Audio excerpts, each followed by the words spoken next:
I feel a calling to do a video right now. Not done one for a few weeks for my channel, and I'm at a stage now on this journey where I'm not really in survival mode anymore, and that's my dog Belle, wound up at about I don't know what really.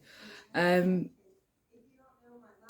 at a stage in the journey where physical symptoms are rearing their heads. Cold hands,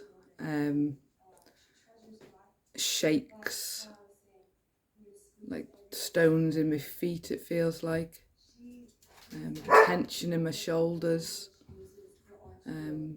fatigue, energy not great. When I do something I have to stop.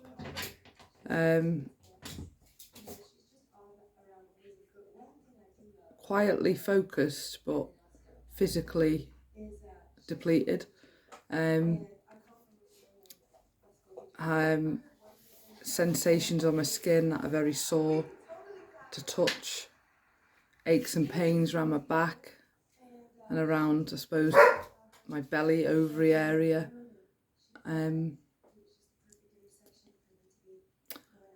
Weak limbs, I suppose you'd put it, and achy joints. And just a bit of a weird sensation in my head. And I had a bit of a breakthrough last week where I spiraled into a upward manic, obsessive, wanting to do something I knew I shouldn't do. And I fought it, and then because I couldn't do that, I wanted a bottle of white wine, and I fought that. I was lucky because I had a friend of mine who's a trainee counsellor, and she brought me down.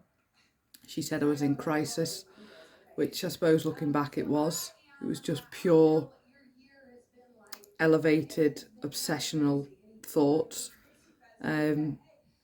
That I suppose when I worked in the mental health hospital, you know, the next couple of levels up would have been PRN or Valium in an A&E department to bring you down.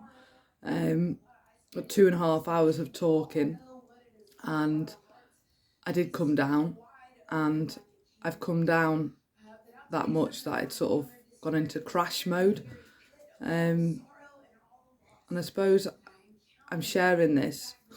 In my head I'm just hearing people from past that playing the victim, attention seeking. It's not that at all. It's this is my journey, and my journey is on my YouTube channel, and my YouTube channel is full of 20 years of chapters of songwriting and a lot of pain and a lot of song journaling, which has been my way of coping. And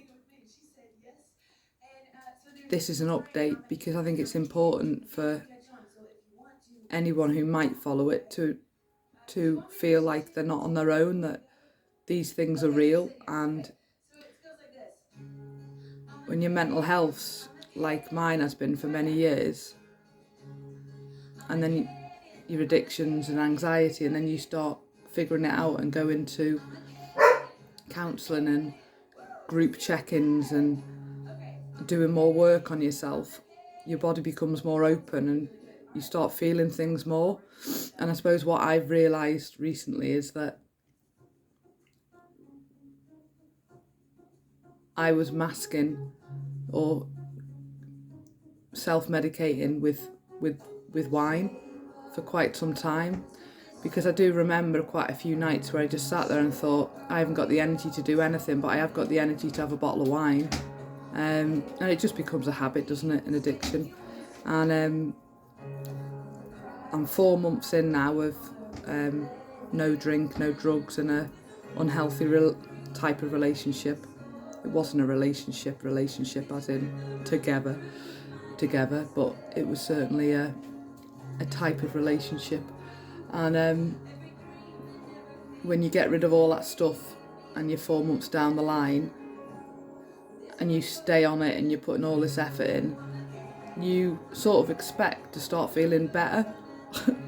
You expect life to just pick up, and it just doesn't. It just changes completely, and you start understanding yourself so much, and because of that understanding of yourself, you understand the people around you who you still love, but they've gone, and you understand that if I've got complex trauma, they might have it too. And when people are trying to be in situations where communication is key for moving forward, and you haven't got them communication skills, and you're battling with the symptoms of complex trauma, the fatigue, the addiction, the head fuckery, the toolkit that you've got is just not the toolkit you can have for people to manage relationships, and that's why a lot of people end up losing a lot of people along the way. And I'm at the point now where, 4 or 5 months ago, I've got a long history of anxiety, and I've got a history of addiction, and I've got a history of bouts of depression, not big bouts, but little bouts, and that was me. And now that's unfolded into the bigger picture now of suspected ADHD from a doctor. I haven't filled out the form because it's a lot to do, but I might do that soon. Complex PTSD, which is a given, and I accept that. And the latest one is fibromyalgia, which I discounted from the doctor 6 months ago and thought, you're off your nut, you are. This is perimenopause, because the symptoms can be quite similar, crossover type thing. And I now know I'm not perimenopausal, because my periods are every 21 days, so and I don't sweat anymore at night, because I don't drink. I realise now that the drink was causing me to sweat in the night, so I don't have that to factor into the thought process of, I'm perimenopausal. So because I'm not perimenopausal, and I've ChatGPT'd the fuck out of it to find out what's going on, and the doctor did diagnose me, suspected fibromyalgia 6 months ago, I now accept I've got it, and it's not a bad place to be, because I'm no longer wondering what this is. So the crashes and the repeated cycles of help people, help, do, which is my people pleasing tendency that I adapted in childhood. No one's fault. A lot of people do blame others, but I don't. It's what it was. A lot of them cycles of me helping, just resulted in crashes, and then you get to the point where you can't make plans because a week of every month you're down. So then that ties into your self-esteem and what you can do moving forward. And once you start understanding all this about your past, you really do, and reach out for help and get assessments, and you're around a group of people that understand, accept, love you, and just everyone's in the same room trying to help each other, and no judgment, just pure acceptance. And that's something I've never had. I suppose I did in school. My friends always accepted me and loved me like I loved them, but growing up into 20s, 30s, I don't think they could really understand why I dealt with things like I did. I couldn't understand why they dealt with things like they did, and that's the whole I don't know, maybe that's part of the ADHD thing. Maybe that's just personality. Maybe it's just complex. It's complex, and that's where it ties into the complex trauma of ongoing, repeated stresses from a young age, which I had into teens, into 20s, into 30s, early 40s, that I've never been dealt with, turn into chronic illness. And I suppose that's why a lot of people end up in recovery, and they've got this multitude of things, multitude of labels, and they just keep adding on, and it's fine. It's actually a good place to be, to know not who you are, but what you've been battling with. And yeah, I just thought that was an important video to share. And I do feel more grounded. I do feel more focused. I'm taking all my supplements and lion's mane, ashwagandha, probiotics, oils, vitamin C, vitamin D, magnesium, 2 lots of magnesium, which apparently is very important for fibromyalgia because it's a nerve condition. And I do believe it's all helping a lot. It's just I'm in a zone now where I need to accept what I've got and where I'm at. And I still sort of am under the belief that you can solve anything, that you can heal from anything.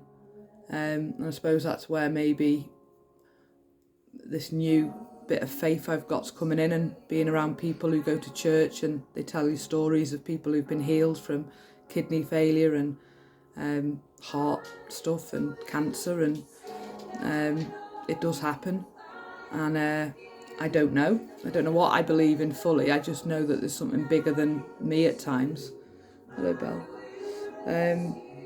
So that's all I've got to say, really. I'm still working on, that's all I've got to say, really, and then I start again. I am working on chapter 11, behind the scenes, writing lyrics as this journey unfolds. I still do think that the first song's going to be called The Battle, and there's going to be songs about Phoenix Rising, there's going to be songs about letting go. There's other songs in my little suitcase upstairs that I've thrown pieces of paper in that I can't remember what I've written, because it comes to me like a fast poof and write it down, and that's it. And come here. So my plan is June onwards to start working on chapter 11 in a more structured way and give it more time. Whether that'll happen, I don't know, because I am notorious for saying I'll do something and then not doing it. Is that part of an illness? Is that just laziness? I don't think so. And that doubt there is where I've been for a long time, self-doubting that I can't really do what I know I can do. Though I think I am getting into a place where I'm starting to believe I can do these things. Anyway, that's my video. Came out of the blue. Didn't mean to do one this morning. I'm sitting here in me dirty snood with me greasy hair and me barking dogs, and I don't give a shit. Which I think is great, to be honest, because it doesn't matter, does it? It really doesn't matter what you look like. Right, happy, I don't know what day it is actually. Oh, it's Wednesday. I was supposed to be working today in Manchester, but I sacked it off because, well, I'm not feeling well. And come here. Part of this complex trauma recovery is recognising that the way forward is not to push yourself at times when your body needs rest. So respect where you're at. And that's what I'm doing. I hope everyone's well. Everyone. Maybe even 2 people who listen to it, but that doesn't matter if it helps one person. And again, it helps me, because it helps me check in with my own channel and see the progress and see where I'm at. Not that I look back at the videos I've done, because I don't like looking at myself talking at all. In fact, this angle's not as bad because you don't see me tooth. That's goofy. Anyway, I might get that sorted one day. Go to Turkey.